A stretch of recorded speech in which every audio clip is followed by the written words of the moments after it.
வணக்கம் நண்பர்களே, இந்த வீடியோவில் தேன் அடையிலிருந்து தேனை எப்படி எடுக்கிறாங்க அப்படின்றத பார்க்கலாம். எங்களுக்கு எப்பவுமே சீசன் சமயத்தில் மலையில் தேன் எடுக்கிற ஒரு நபர் பேர் ராஜா. வீட்டுக்கே கொண்டு எங்கள் கண் முன்னாடி தேனை எடுத்து கொடுத்துட்டு போவார். நாங்கள் 5 கிலோ 10 கிலோ இப்படி வாங்கி பாட்டிலில் ஊற்றி வச்சுக்குவோம். அவங்க எடுக்கிற போது நான் அதை வீடியோவாக எடுத்து பதிவிட்டிருக்கேன். இந்த வீடியோவில் ஒரு சின்ன போர்ஷன் தான் போட்டிருக்கேன். அடுத்து வர்ற வீடியோவில் தொடர்ந்து பார்த்தீங்கன்னா அடையிலிருந்து தேனை வடித்து பாத்திரத்தில் ஊற்றி கொடுக்குற வரைக்கும் பார்க்கலாம். ஆர்வம் உள்ளவங்க அடுத்த வீடியோவையும் பாருங்கள். ராஜா தேன் எடுக்கிற தொழிலை 15 வருஷங்களாக செய்கிறதா சொன்னார்.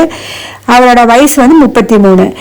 மரத்தில் ஏறி அந்த தேன் அடைய கிளையோட அல்லது மட்டையோட வெட்டிக்கிட்டு வரும்போது 100க்கும் மேற்பட்ட தேனீக்கள் கடிச்சிரும்னு சொன்னார்.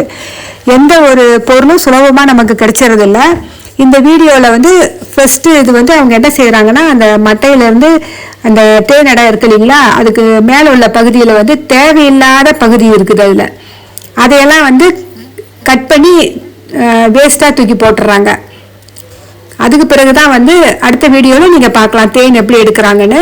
இந்த வீடியோவில் நாங்கள் எங்களுக்கு சாப்பிட்றதுக்கு இந்த பாருங்கள் எடுத்து கொடுக்குறாங்க. அப்படியே தேன் அடையோடு நம்ம சாப்பிடக்குள்ள அவ்வளோ ஒரு டேஸ்ட்டாக இருக்குது. அதான் அவங்க கட் பண்ணி எங்களுக்கு கொடுத்துட்ருக்குறாங்க. பார்க்கக்குள்ளே எல்லாத்துக்கும் வாய் ஊறுது இல்லைங்களா. உண்மையிலே அது ஒரு நல்ல அனுபவம் தான். அது சாப்பிட்றது அப்படி சாப்பிட்றது ஒரு ரொம்ப இன்ட்ரெஸ்டாக தான் இருந்துச்சு எங்களுக்கு. எப்போவுமே கொண்டு வருவாங்க, நாங்கள் அது மாதிரி வாங்கி சாப்பிடுவோம். அடுத்த வீடியோவில் ஃபுல்லாக நீங்கள் பார்க்கலாம். இந்த தேனை எப்படி அவங்க புழிஞ்சி எடுத்து எங்களுக்கு பாத்திரத்தில் எடை போட்டு ஊற்றி கொடுக்குறாங்க அப்படின்றத பார்க்கலாம். நீங்கள் உங்கள் குழந்தைங்களுக்கும் காட்டுங்க. அவங்க எப்படி நம்ம தேன் கூட்டிலேருந்து எடுத்துகிட்டு எப்படி நம்ம தேன் எடுக்கிறோம் அப்படின்ற விஷயத்த அவங்களும் தெரிஞ்சுக்கிட்டோம்.